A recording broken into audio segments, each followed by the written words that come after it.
Se a água é, como se diz, o sangue que dá vida à terra, então os rios e ribeiros são como as artérias por onde essa vida circula.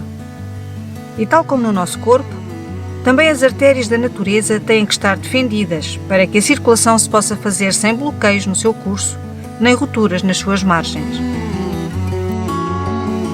Mas a nossa relação com os rios e a vida que albergam nem sempre está a decorrer da melhor forma. Por vezes, interrompemos o seu curso sem deixar alternativa de circulação para a vida selvagem, destruímos a vegetação que protege as suas margens, permitimos que espécies vegetais invasoras se instalem. Mas algumas ribeiras do sudoeste são ainda corredores de vida que vale a pena conhecer. Estamos na Ribeira do Turgal, uma ribeira onde podemos contemplar uma das mais impressionantes galerias de amieiros e freixos desta região. Uma galeria ripícola é uma linha de árvores de um lado e do outro da ribeira, portanto faz parte da vegetação ribeirinha, a vegetação que é importantíssima pela sua função ecológica para todo o ecossistema e também para fixar o solo das margens. Estamos a ver sobretudo freixos e amieiros nesta belíssima galeria da Ribeira do Turgal. Não é por acaso que algumas espécies vegetais se encontram ligadas às margens dos nossos rios e ribeiros. Pelo contrário, essa ligação resulta de um longuíssimo processo de seleção e adaptação entre as plantas e as condições que a natureza oferece. Com o passar do tempo, só as combinações bem-sucedidas e sustentáveis sobreviveram. E assim, a natureza selecionou as árvores que protegem os nossos rios. Os amieiros e os freixos são árvores realmente muito especiais. Estão especialmente adaptadas a viver neste ambiente de umidade extremamente elevada no solo. Atrás de mim nós vemos as raízes dos amieiros que basicamente vão da terra e abraçam a terra mesmo até à água. Nós biólogos costumamos dizer que os amieiros gostam de estar sempre com os pés na água. Os freixos igualmente. E para além destas funções ecológicas de proteger o solo das margens da erosão e de todo o papel que têm para os seres vivos, estas árvores também têm muitas utilidades para o homem. E eu já ouvi muitas vezes as pessoas dizerem que a folha do freixo, se os animais comerem a folha de freixo, nunca adoecem. E de facto, tanto a folha do freixo é usada para mesinhas locais, como a casca do freixo dizem que é um poderoso cicatrizante. Portanto, temos estas funções também da nossa cultura, da nossa tradição.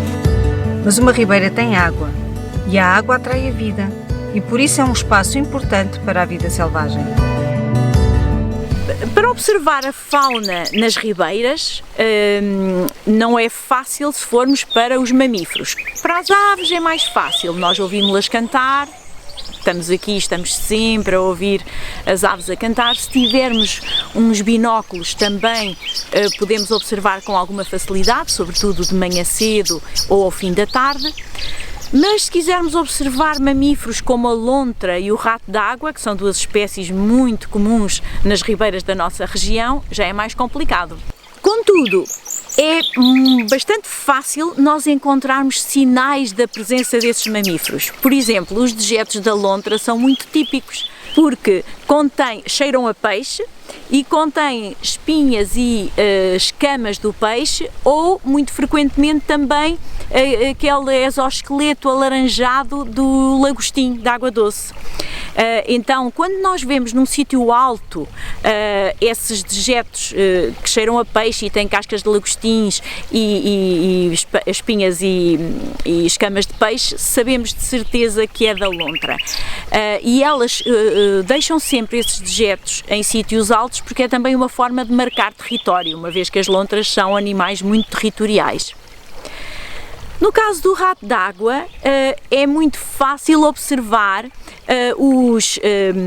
buracos que fazem nas barreiras junto às linhas d'água, que são os túneis, que são os abrigos do rato d'água. O rato d'água é uma espécie de pequeno castor que nós temos aqui em quase todas as nossas ribeiras, muito ágil na água, onde ele se alimenta, e depois entra então nesses buracos das barreiras, que é onde ele faz os seus ninhos e onde se refugia durante o dia, e é mais ativo ao anoitecer e também ao amanhecer. Muitos outros seres vivos povoam os nossos rios e ribeiros, e alguns podem mesmo dar-nos indicações preciosas sobre o estado das suas águas. Na fauna aquática temos primeiro os peixes, que é o que estamos mais habituados a ver, e de facto mesmo nos peixes nós temos espécies que são protegidas nas ribeiras e no rio Mira, e nas ribeiras que são afluentes do rio Mira. Temos também um mexilhão de água doce, que é também uma espécie protegida, mas depois há toda uma fauna mais pequenina e que nós até podemos encontrar com certa facilidade, como é o caso de toda a fauna que se encontra debaixo das pedrinhas, como é que eu tenho aqui na minha mão, que é uma larva de mosca efêmera. É inclusivamente um indicador biológico da qualidade da água. São a água onde existem estas larvas de mosca efêmera, muito características estas 3 caudazinhas que têm, é um indicador de que a água é bem oxigenada, é água que se pode ter confiança, por exemplo, para tomar um banho, para dar uns mergulhos, é água pura. Falamos da importância dos rios e ribeiros para a conservação dos recursos naturais como o solo e a água, mas também para a circulação e sobrevivência da vida selvagem enquanto corredor ecológico. Mas afinal, o que é um corredor ecológico? Corredor ecológico é, como o nome diz, um corredor, uma linha de vegetação, neste caso vegetação ribeirinha, que permite, antes de mais, que a fauna se desloque ao longo dele com segurança. Portanto, os mamíferos, as aves, os insetos sentem-se seguros para progredir no território usando esse corredor. Mas também são sítios privilegiados para refúgio, para reprodução, por exemplo, nidificação das aves, para determinados mamíferos, sobretudo micromamíferos, e locais de alimentação, são locais onde a maior parte da fauna encontra abundante alimento.